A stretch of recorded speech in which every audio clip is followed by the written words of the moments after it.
आप जो गए होंगे उन्हें देखा है, तभी से गोपेश्वर महादेव नाम पड़ा है।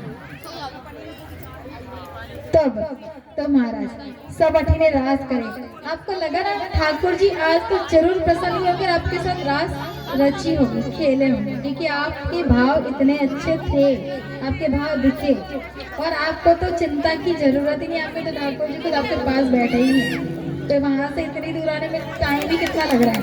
वो तो इतनी दूर से आते थे तो बाजू में ही बैठे हैं और वो इंतजार ही करते कब मुझे रास रचने को मिले, मैं भागूं। तो आज आ ही गए, आपके भाव देख के लगा कि ठाकुर जी आपके साथ आ ही गए, रास खेल रहे हैं। तो महाराज अब अठी ने रास करे, पार्वती जी और महादेव जी ने कने कई होयो। अब इधर देखते क्या हो रहा है। महादेव जी और पार्वती जी तैयार होकर वृंदावन पहुंच गए। अब पहुंच गए तो पार्वती कहीं करी, पार्वती जी महादेव जी ने ले एक पेड़ के नीचे उभा कर दिया। महादेव जी को लेके उसको वो लगा कि अरे पता चल गया तो कि ये किसको लाई है, ये तो अलग ही दिख रहे हैं। तो एक पेड़ के नीचे, कदम के पेड़ के नीचे खड़ा कर दिया, तुम यहाँ खड़े रहना। महादेव जी भी बात मानने की लेके तो आई कम से कम, नहीं तो भगा देंगे वापस, क्योंकि रास तो खेलना नहीं, उनको तो दर्शन करना है महादेव जी के, तो चुपचाप खड़े हैं। पार्वती जी का वे एक बात रो ध्यान रख जो, मुंडा ने बोली आज दो ही छीनी, मतलब मुंडे से इससे बोलना नहीं और दिखाना भी नहीं है, नहीं तो तुम उसको पल्ले को निकालो, दिखा दो चेहरा अपना, और इससे भी नहीं बोलना है। हाँ, तो ये पार्वती जी ने इनको एक शर्त रखी है, हम भी रखते ना कोई शर्त कि लेके तो जा रही हूँ बेटा, ध्यान रखना, कुछ मांगना मत। ऐसे ही पार्वती जी महादेव जी से कह रही है,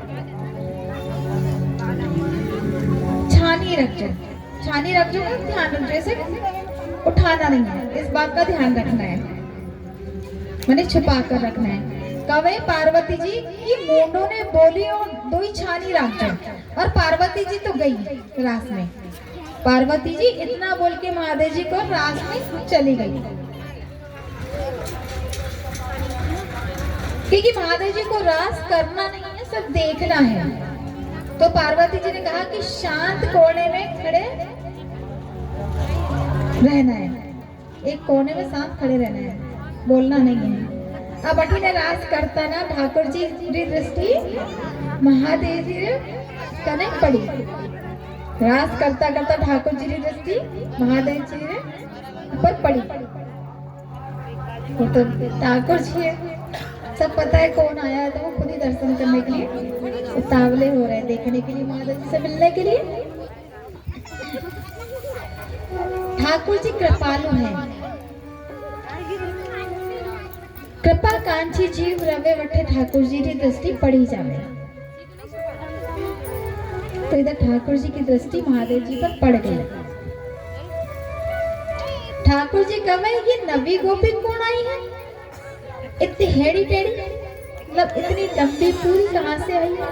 ये ठाकुर जी के साथ आज तक तो ऐसा हुआ नहीं कि इतनी लंबी पूरी आई थी, कहाँ से आ गई, नहीं ठाई नहीं पड़ी।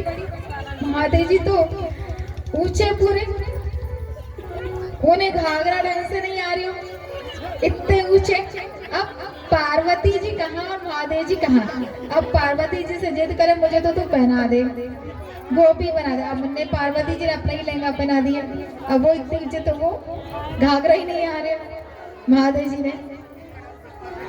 तो ठाकुर जी कहे ये कौन सी गोपी है, ये कौन सी गोपी है,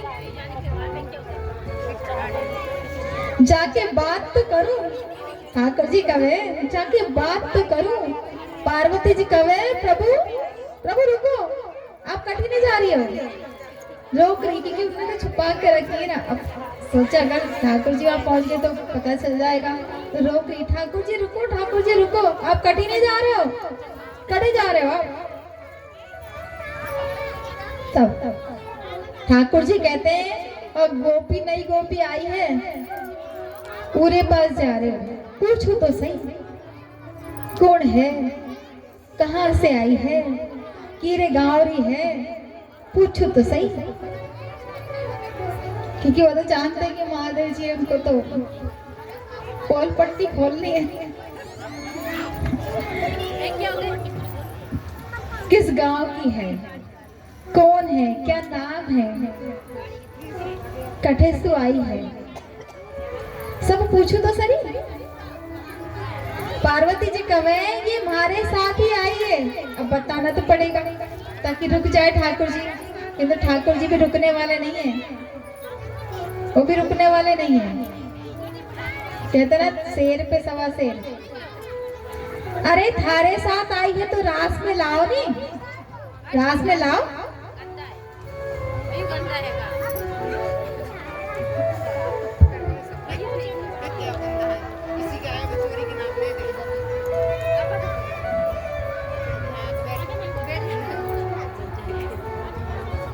पार्वती जी कहे नहीं, वो नई गोपी है, वो नवी गोपी है, वो नवी गोपी है ना, थोड़ा संकोच करे है, थोड़ी शर्म आवे है। और पार्वती जी को भी बात तो छुपानी है, तो कह रही संकोच करे, डरे है।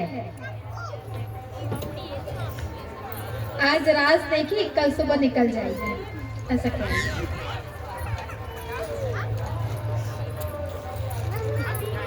ठाकुर जी कहे ठीक है, पर कम से कम बात तो करो, कम से कम बात तो करो। ठीक है, निकल जाए तो निकल जाए, बात तो करो। गोपी है, नवी गोपी है, जान पहचान बनाने की उत्सुकता रहती है ना हमें भी। कोई नया आता है तो हम सोचते हैं कि अरे देखे तो सही, कौन है, मिले तो सही, पूछे तो सही। यहाँ अगर कोई आपके यहाँ से कहीं मोहल्ले से, कहीं दूसरे मोहल्ले से आ जाए, कोई दूसरे शहर से आ जाए या दूसरा बेच करके, तो आप जानने की कोशिश करेंगे ये नहीं दिख रही है, इससे पूछते कहाँ से आई है, कौन से गांव की है, किसकी रिश्तेदार है ना। मन में उत्सुकता रहती है, पूछे तो सही, पूछे तो सही, कौन गांव से आई है, कौन रिश्तेदार है, होता है हमारा। अच्छा आइए, धीरे धीरे संकोच मिटे है।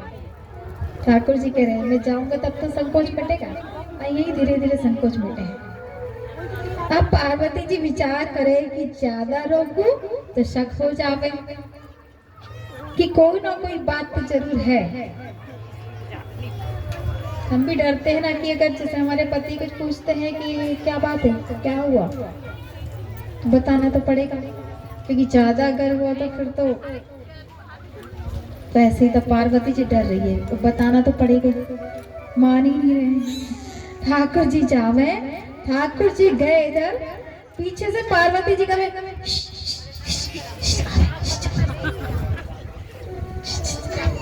इशारे कर रही है कि ठाकुर जी आ रहे थे, छुपो थे, छुपो थे, बठी नहीं जाओ, बठी नहीं जाओ, इशारे कर ऐसे। अब इधर ठाकुर जी ने मुड़कर देखा, महादेव जी कने ठाकुर जी जावे, ठाकुर जी कहे गोपी किड़गा रही है, उससे पूछ ही लिए पास जाकर, किड़गा रही है गोपी। महादेव जी तो कुछ बोले ही नहीं, क्योंकि पार्वती जी ने कहा था बोलना नहीं है, चुपचाप शांत खड़े रहना है कोने में। ठाकुर जी को तो तरकीब आती है कि कैसे किसी को पोल खुलवानी है, तब ठाकुर जी वही करेंगे आगे। गोपी थारा नाम तो बता, कुछ तो बता, कौन गौरी है, कठे सु आई है,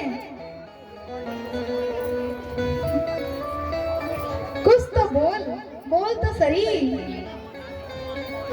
महादेव जी कहे ओ कहे कहे तो सरी, और पार्वती जी पीछे से कहे बोलना नहीं है।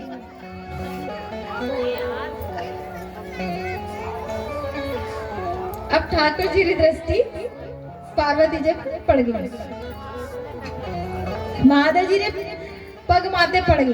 अब इधर मुड़ कर देखा तो पार्वती जी इशारे कर रही है और इधर महादेव जी के पग मतलब पैरों पर दृष्टि पड़ी। अब ठाकुर जी सोचे कि गोपी तो भस्म लगावे नहीं और इतने बड़े बड़े पग भी नहीं रहे, ये कौन सी गोपी है इतना बड़ा बड़े पग वाली भस्म लगाने वाली, ये कौन सी गोपी आ गई। विचार करने लगे मन में, कोई तो लीला जरूर है, पल्ले नहीं पड़ रही, कुछ तो बात है।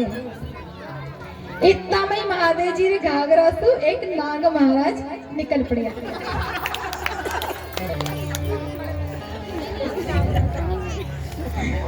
हो गई महाराज। अब इस दर्शन होने के बाद महादेव जी छुप सके कहीं? नहीं सर, नहीं छुप सके। सारी पोल पट्टी खुल गई। एक ही भगवान है जो नाग बिच्छू अपने साथ लेकर घूमते हैं। ठाकुर जी के मन में विचार आया कि एक ही भगवान है महादेव जी जो बिच्छू और सब लेके घूमते हैं। ठाकुर जी कहे गोपी तू मुंडो नहीं बतावे तो माने मुंडो देखना आवे। तू मुंडो नहीं बता मने मुंडो देखना आवे। तू भले मुंडो मत बता, चेहरा मत बता, मगर मुझे तेरा चेहरा देखना आता है। ठाकुर जी कह रहे हैं। और कदम रे पेड़ रे नीचे जा ठाकुर जी एड़ी बंसी बजाई, एड़ी बंसी बजाई, बोलिए मोर मुकुट बंसी वाले की।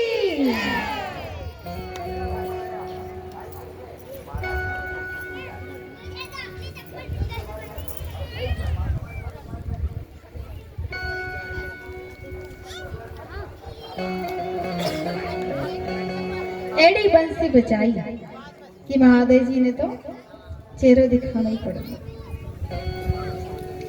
हाँ। ऐसी बंसी बजाई कि महादेव जी से भूल गए, शर्म आ गई।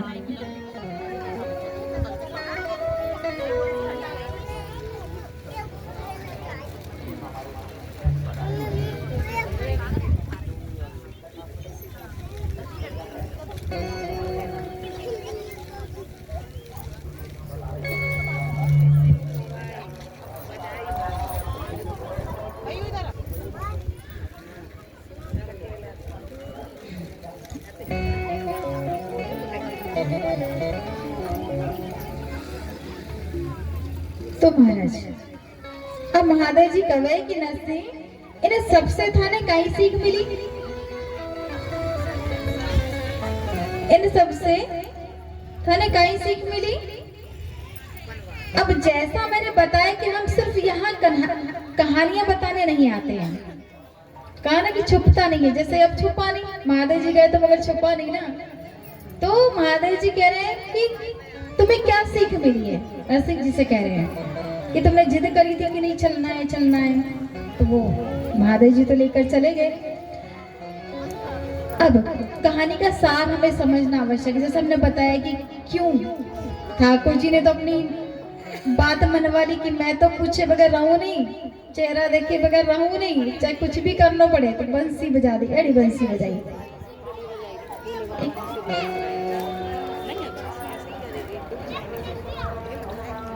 एक भजन लेंगे। बांसी की बांसुरिया पे घड़ो तेरा मेरे,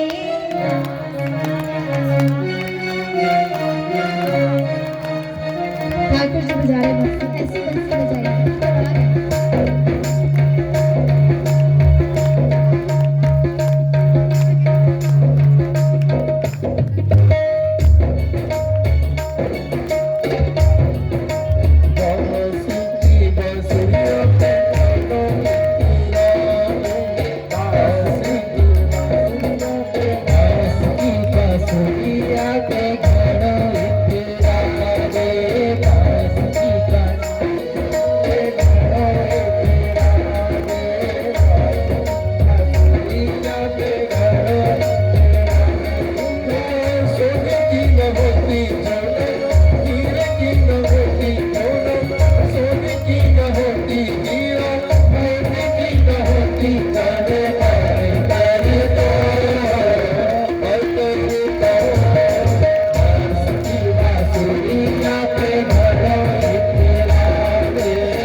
प्रसन्न रह जाएगा।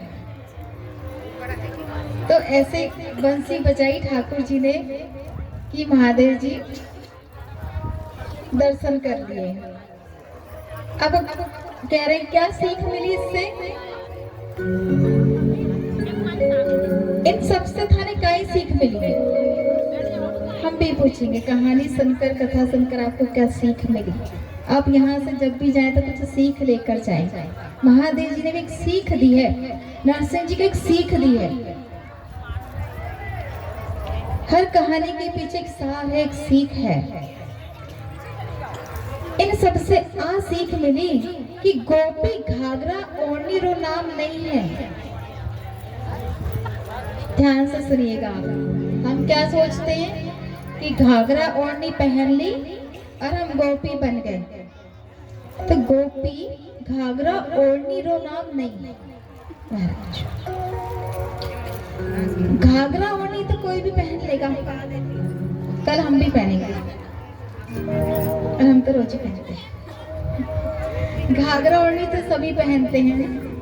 तो घाघरा ओढ़नी पहनने के बाद वो गोपी भाव होना। घाघरा ओढ़नी पहनने से गोपी नहीं बन जाते। आपने देखी होगी वृंदावन में कुछ पुरुष भी गोपी बने हैं, आश्रम में रहते हैं, पूरा श्रृंगार करते, चूड़ी बिंदी और ठाकुर जी का श्रृंगार पूरा बिछिया सब पहनते, वो उसी रूप में रहते हैं। एक बार उन्होंने गोपी वेश धारण कर लिया, ठाकुर जी को सौंप दिया, तो वही वेश में वो रहते हैं। ऐसा नहीं कि आज गोपी वेश में कल वापस पुरुष में आ जाए, ऐसा नहीं है। आश्रम में है, हमने जहाँ शिक्षा ली वहाँ भी है। गोपी वेश में हमने धारण कर दिया कि मैं गोपी ही वेश में रहूंगा। बढ़िया गाना बजाना भजन सब करते हैं। आप जान नहीं पाओगे कि ये पुरुष है कि महिला है। पूरा श्रृंगार करते हैं। हमारे ठाकुर जी को तो श्रृंगार ही पसंद है। तो श्रृंगार करना ऐसा नहीं कि गलत है। और देखिए श्रृंगार करना तो हमारा हक है, हमारा अधिकार है। क्योंकि जब हम ब्याह नहीं होता तब तो कुछ नहीं करते। स्कूलों में भी मना कर दिया जाता है कि लिपस्टिक नहीं लगाना, कान के नहीं पहनना, तो गले में नहीं पहनना। किंतु एक ब्याह के बाद जो है वो श्रृंगार 16 श्रृंगार हमें दिए हैं। अब कुछ कहते हैं कितना मटकती है, कितना श्रृंगार करती है। तो क्यों भैया, आपको क्या तकलीफ है? वो तो बहुत भाग्यशाली, बहुत भाग्यवान है जिसको श्रृंगार मिला है। जिसे नहीं मिला या जिसका छिन गया उससे पूछो, उस पर क्या बीतती है। तो किसी को रोकने टोकने वाला आप कौन? अधिकार तो ठाकुर जी ने दिया है, ईश्वर ने दिया। उसके भाग्य में है तो सजेगी, नहीं है तो नहीं सजेगी। आपको क्या करना चाहिए? 16 श्रृंगार में से अब तुम 4 भी नहीं करते। और हर श्रृंगार का एक महत्व है, चाहे बिछिया हो चाहे पायल हो। हर श्रृंगार का आप जब देखोगे, हम कभी अगर मौका पड़ा तो हम हर चीज का अर्थ बताएंगे। अभी समय नहीं है कि हम पूरा विवरण दें कि बिछिया पहनने से क्या होता है, पैर पट्टी पहनने से क्या होता है, पायल पहनने से, नाक की नथ से, हाथ में कंगन से। सबका एक एक महत्व है जो हमारे पुराने दादी नानी वो जानते हैं। पैरों में इतने मोटे मोटे कड़े पहनते थे ना, उसका एक महत्व है। क्यों पहनते थे वो हम कभी समय मिला तो बताएंगे जरूर किसी का। तो गोपी का भाव महत्व है, गोपी रो महत्व है कि गोपी घाघरा ओढ़नी पहनने रो नाम नहीं है। उसके भाव आना चाहिए आप में, दिखावा नहीं करना है। अगर तुम्हारे मन में तीव्र इच्छा है, यानी गोपियां जैसी इच्छा है भगवान को प्राप्त करने की, तो ही तो ठाकुर जी को मिल। नरसिंह जी से कहे महादेव जी ने, अब वो तो पक्के जिद्दी पक्के भक्त, तुम कुछ भी बोल दो वो तो यहाँ से सुंदर से निकल रही ऊपर से जा रही है कि क्यों नहीं तो राधा कृष्ण से मिलना है। नरसिंह जी कवे हाँ हमारे मन में तीव्र इच्छा है, तो महादेव जी कवे ठीक है, जड़े आंख बंद कर। नरसिंह जी आंख बंद कर लिया और आंख बंद करता ही महादेव जी एड़ी लीला करी कि आंख खोलता ही महाराष्ट्री भूमि में आ गया। जो हम अभी महाराष्ट्र की भूमि है, महाराष्ट्र की जब भी महाराष्ट्र की है, गोपियां सब रास खेल रही हैं। ग्वाल ठाकुर जी, राधा रानी, रुक्मणी, ग्वाल बाल सब गोपियां रास खेल रहे हैं। और ग्वाल बाल नरसिंह जी ने हाथ में भी एक मसाल पकड़ा दिया। जो ग्वाल पहले हमने कहा ना लाइट नहीं रहती तो मसाल रहती थी, मसाल जलाते थे वो, कुछ कपड़ा लपेट के कुछ क्या घास लेट क्या बोलते हैं उसको लगा के उससे उजाला करते थे।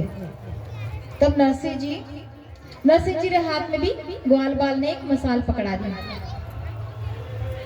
उस समय रात्रि में कोई कार्यक्रम होते तो लाइट की व्यवस्था नहीं रहती, तो मसाल जला के वो कार्यक्रम करते थे। वही वहां हो रहा है, मसाले जल रही है। उस समय तो हाथ में एक मसाल पकड़ा दी। नरसिंह जी भी मग्न हो गए, एकदम नाच रहे मग्न होकर। अब नरसिंह जी रो ठाई नहीं पड़ी कि उन्हें हाथ में आग लग गई। मसाल पकड़े नाच रहे, कुछ गिर गए, उनका हाथ जल रहा है। अब इतने मगन इतने बड़े पक्के भक्त थे कि उन्हें होश ही नहीं, ठाई नहीं पड़ी कि मारो हाथ जल रहा है, आग लग गई।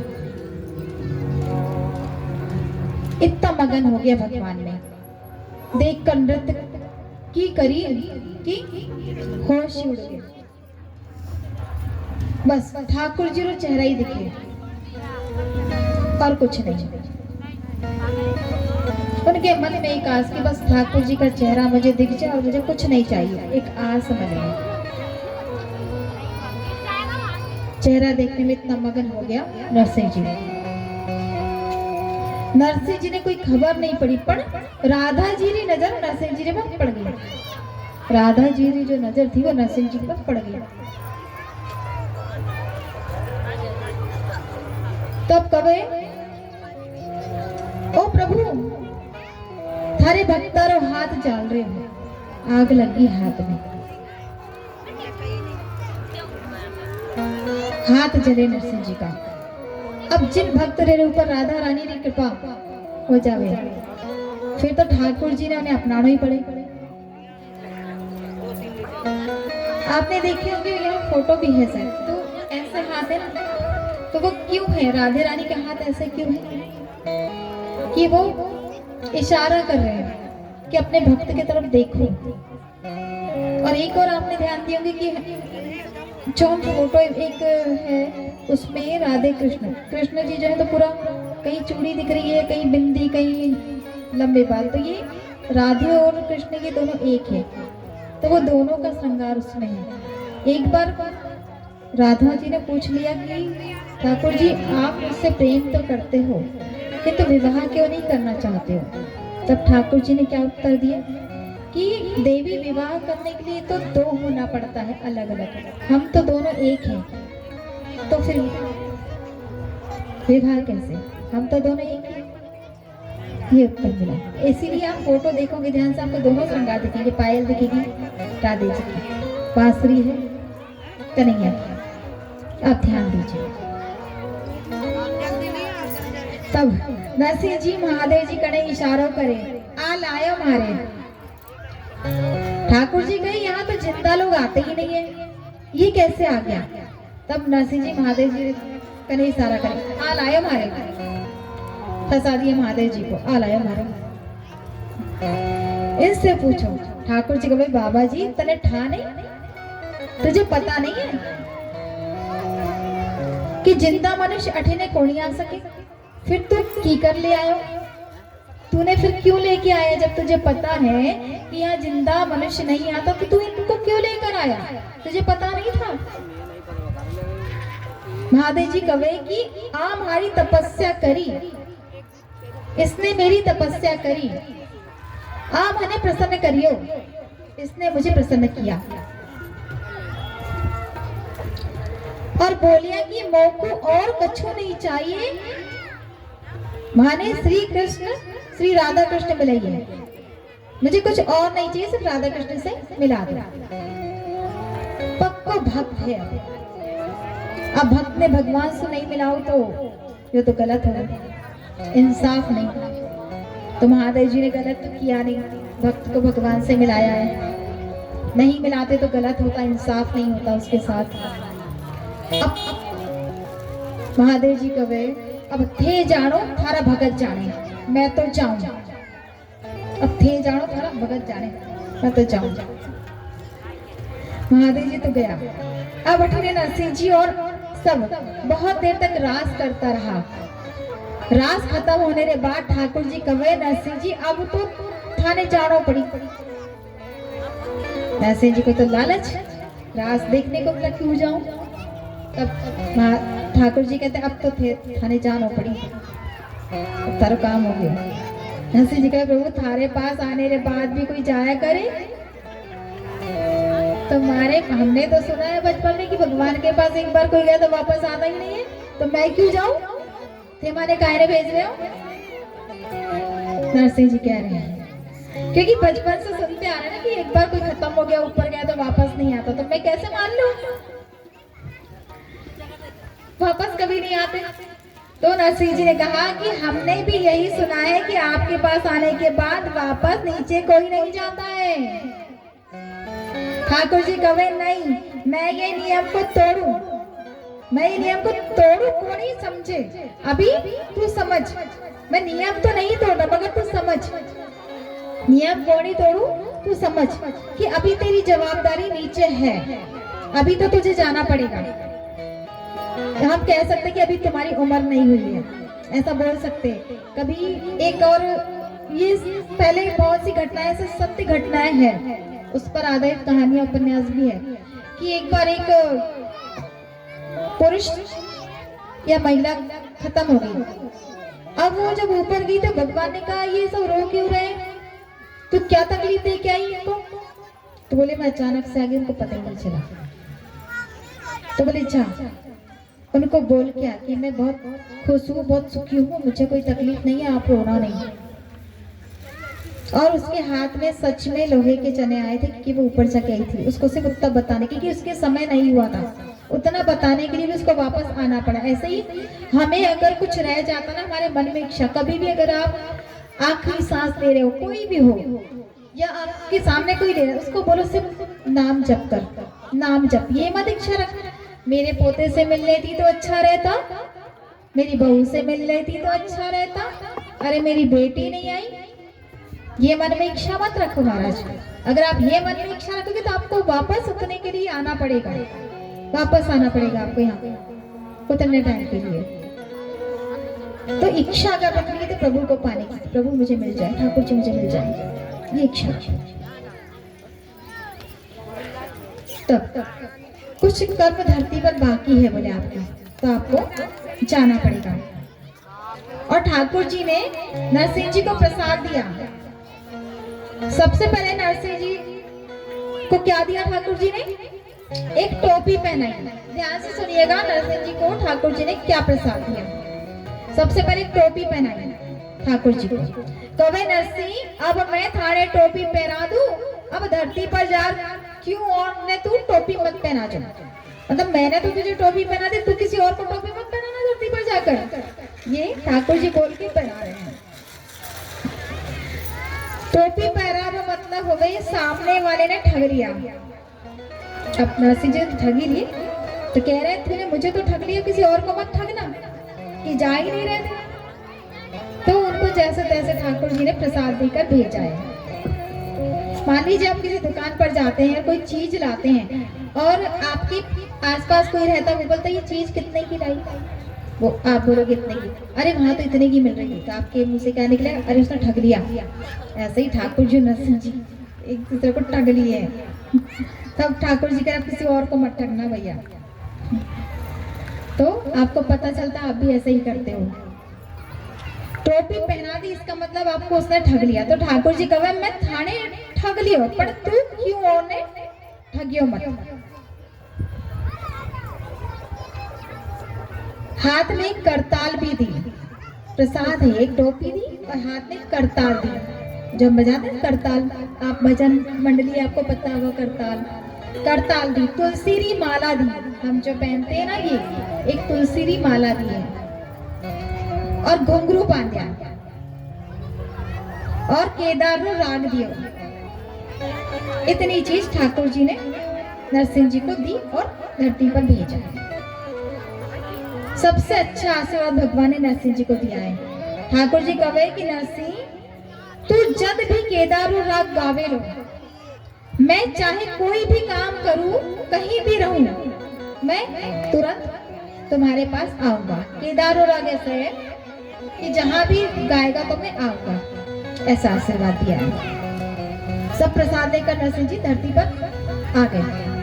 अब नरसिंह जी ने कोई चिंता नहीं, वो सिर्फ भगवान की भक्ति करते। हमने सुना था ना कि टांगड़ों से भक्ति करेगा, तो वही हो गया कि घुंघरू पाँव में बांध दिए और वो तो नाच ही रहे, वही हो गया कि टांगड़े से भक्ति कर रहे हैं। दादी की बात सही निकल गई, नाच झूम रहे वही भक्ति है, और सच यही भक्ति है। लोग शर्माते हैं, शर्माना किस बात का, तो भगवान की भक्ति में डूबे नाच रहे, कोई देखे जाना देखे, कोई पागल बोले, कहते नहीं तो पागल हो गया, ज्यादा भक्ति करने वाला रहेगा तो पागल ही हो गया, ऐसे कहते हैं ना, ज्यादा भक्ति वाले को पागल हो गया, ऐसे ही ना नरसिंह।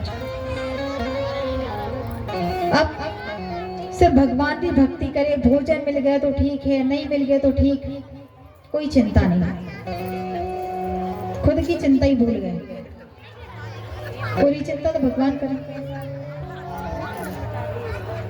तो ठाकुर जी कहिया करिया 12 पीढ़ी किने कवे, 12 पीढ़ी किने कवे बताओ, 12 पीढ़ी किने कवे, 12 पीढ़ी अर्थात हमारे परदादी, दादी, नानी, मम्मी, जैसे कि हम हैं, मम्मी, फिर उससे ऊपर ऐसे करके 12 पीढ़ी, इतना। तो ठाकुर जी की कई करिया कि 12 पीढ़ी माने जनरेशन, 12 जनरेशन आप बोलते, जो एक शब्द जो निकलते हैं पीढ़ी, परिवार, 12 परिवार बोल दो तो चलेगा। तो थारा टावरिया, फिर 12 टावरिया, मतलब वही एक के बाद एक, जो वो सब बैठकर खाए तो भी खत्म ना हो, यानी 12 पीढ़ी बैठकर खाएगी तो भी खत्म नहीं होगा, इतना नरसिंह जी को दिया।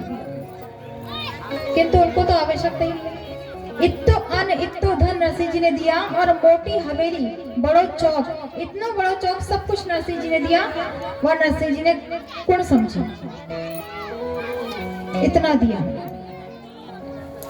12 पीढ़ी रो अन्न धन कि कितनी खाए तो खत्म ना हो, पर नरसिंह जी 12 महीनों में खत्म कर दियो, 1 महीने में 1 पीढ़ी निकाल दी। नरसिंह जी ने क्या किया कि इनको चाहिए ही नहीं, 12 पीढ़ी का 12 महीनों में, 1 महीने में 1 पीढ़ी निकाल दी। खूब खिलाए, खूब पिलाए, उन्हें चाहिए, मेरे को एक बोझ लग रहा था कि अरे मैं क्या करूं, इसको कहाँ संभालूं, क्योंकि इनको चाहिए ही नहीं कुछ, तो 12 पीढ़ी का 12 महीने में निकाल दिया। किने दिया वो नरसिंह जी, जाने ऐसा नहीं, गलत कार्य नहीं किया कि हम सोचेंगे हमने किसी गलत काम में लगा दिया, इधर दिया, वैसा नहीं किया, अच्छे कार्य में लगाया, दान पुण्य, किसी को कुछ सहायता है उसको दिया, तू भी ले जा, तू भी ले जा, कोई आया हमारे इतना दे दो, हमारे इधर ले जा, हाँ, कभी मना नहीं किया, क्योंकि उन्हें तो खत्म ही करना है, चाहिए रहती कितना दे दूं तो जल्दी खत्म करूं तो मैं पीछा छूटे मेरा, ऐसे वो अपनी भक्ति में ही नहीं। ओ आई कोई भी आए तो नरसिंह जी अपनी बेटी नानी बाई रो ब्याह अंजार नगर में कियो,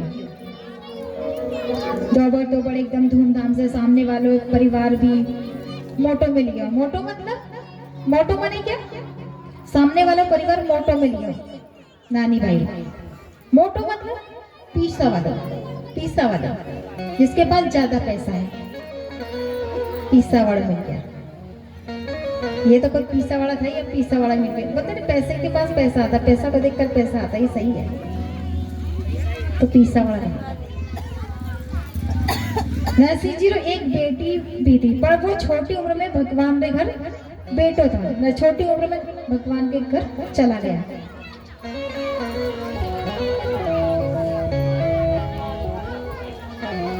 लुगाई भी छोटी उम्र में सिधार गई, स्वर्ग सिधार गई।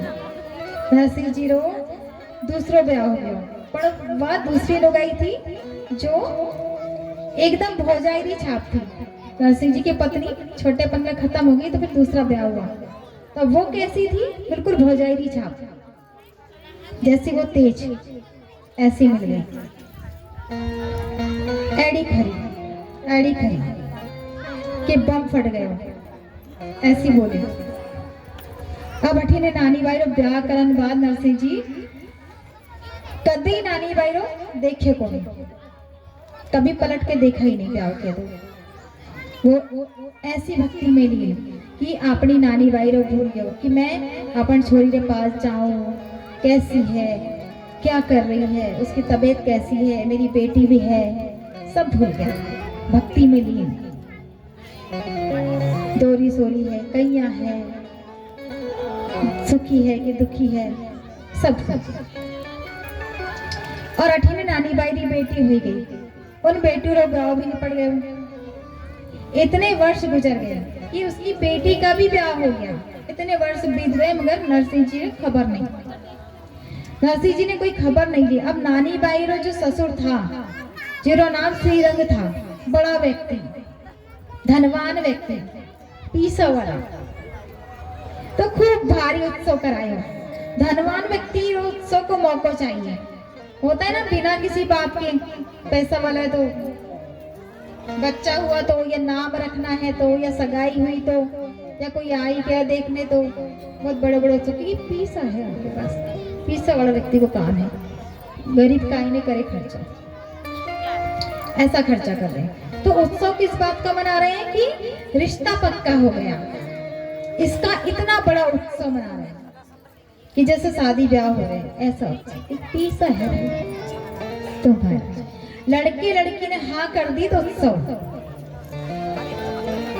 बिरादरी सब में न्योता दिया, बिरादरी वाले रिश्तेदार गांव में सब में न्योता दिया, सब बैठते हैं, अब उत्सव मना रहे हैं। अब हम भी असली मायरे में प्रवेश करेंगे।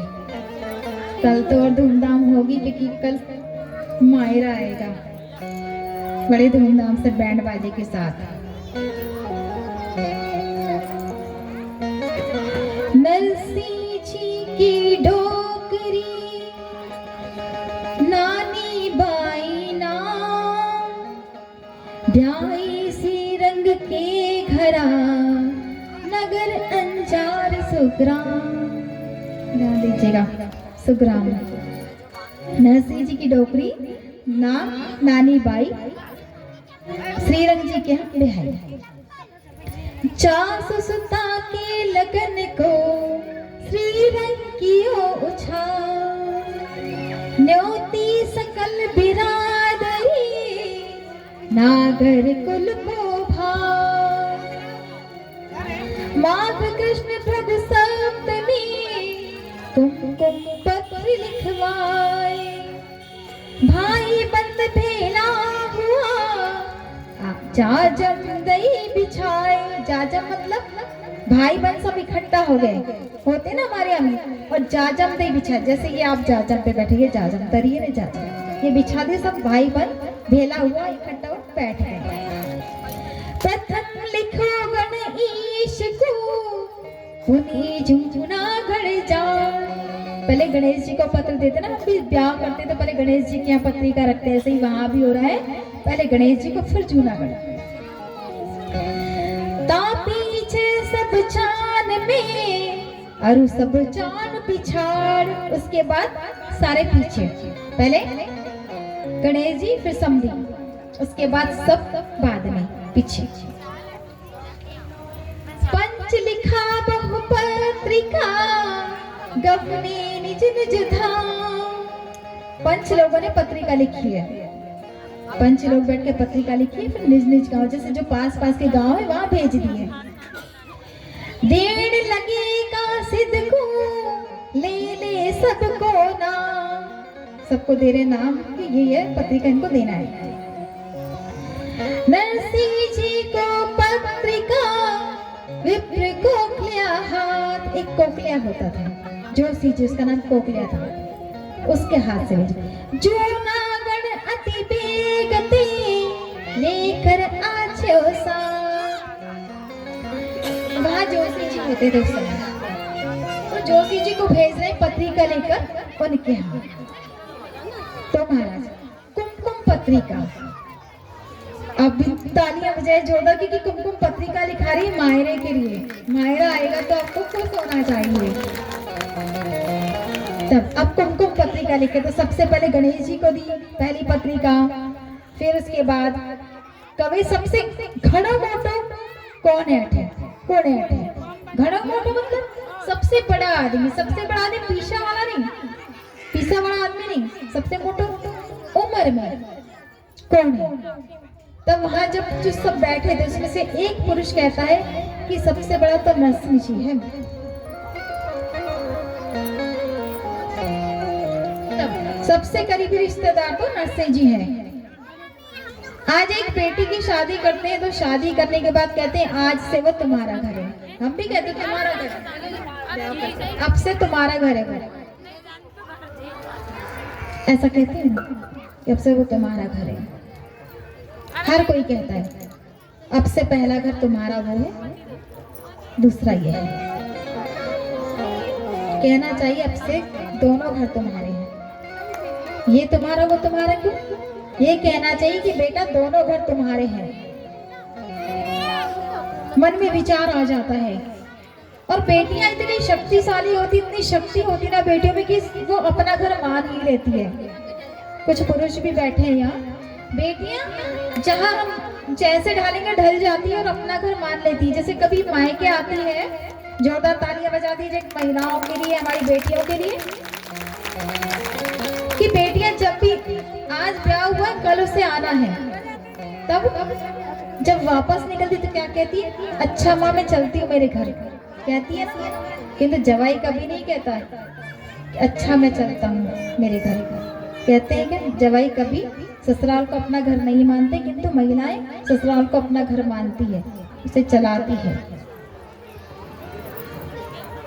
तब कितने ही वर्ष हो जाएं, किंतु जवाई ससुराल को अपना घर नहीं मानते हैं, लेकिन बेटी मानती है। फिर जाने लगती, कहती अच्छा मैं चलती हूँ मेरे घर। क्योंकि ऐसे कई लोग हैं उस समय को साथ लेकर चल रहे हैं, है कुछ लोग ऐसे कि चलते हैं साथ। तो अगर कुछ घटना होती, कुछ होता है तो सबसे पहले किसे पता चलता है? बेटी के घर में कुछ होता है तो सबसे पहले किसे पता चलता है? उसके ससुराल में, है ना। उसके बाद मायके में, उसके बाद सारी बात।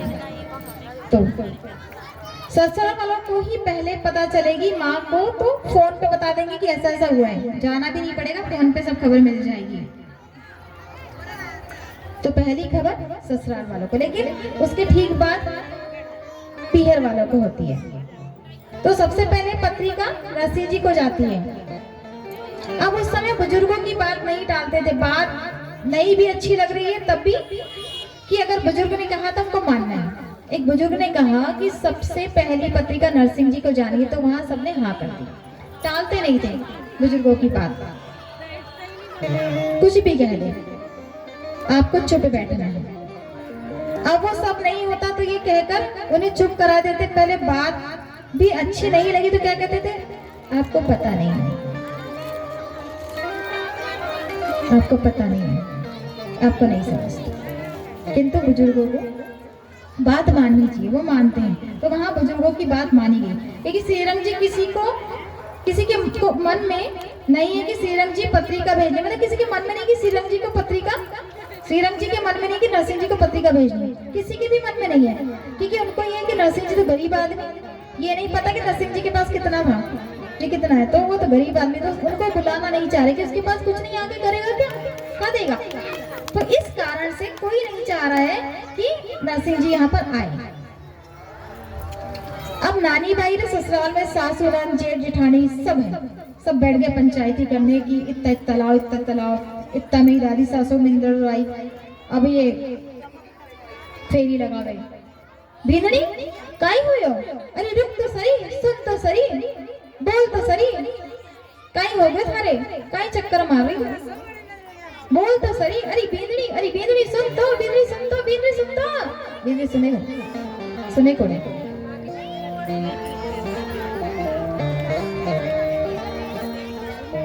बेंदड़ी कभी खा जाओ,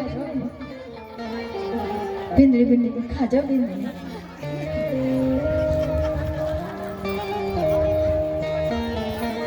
ये नहीं पता कि सासू माँ कितने काम की है। अब जब बैठ तो सरी, थोड़ा आराम तो कर ले। बिल्ली एक तो सरी भी नहीं सुन, तो सरी वो सुन नहीं रही है।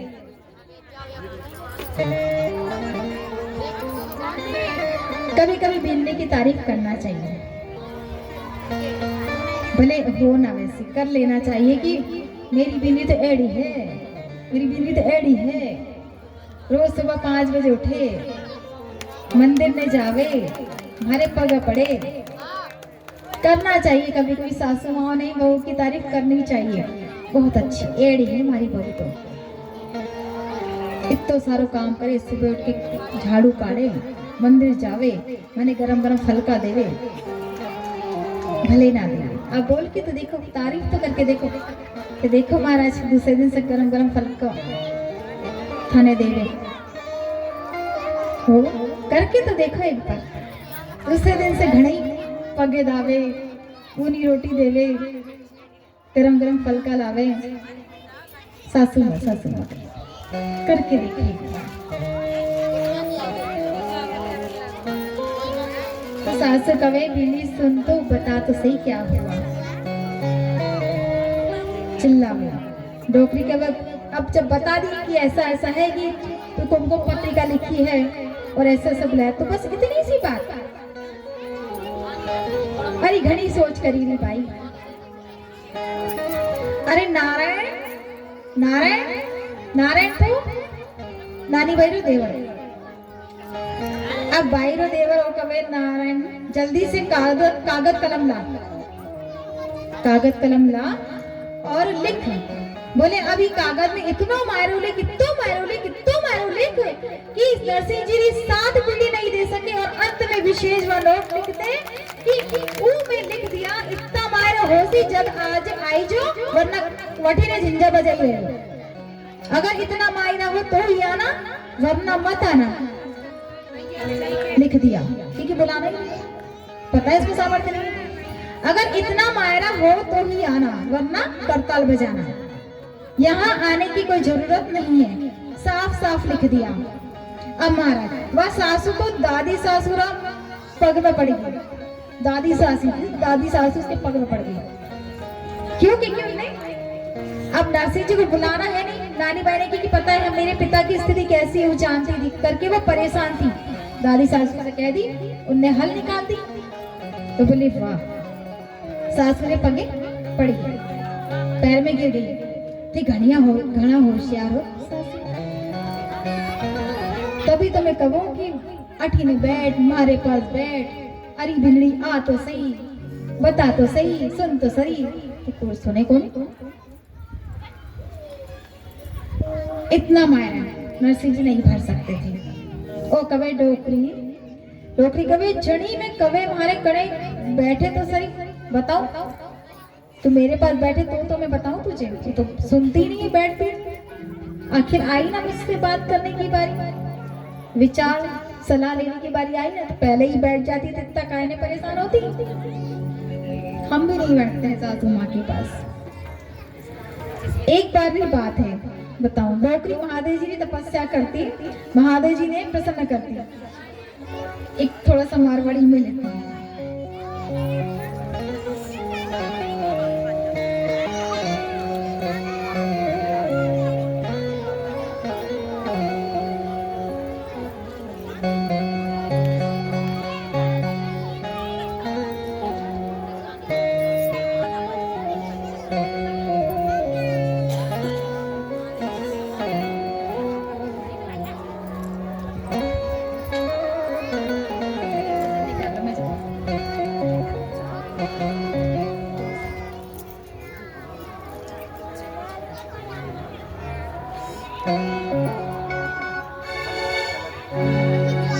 सरकार की जय।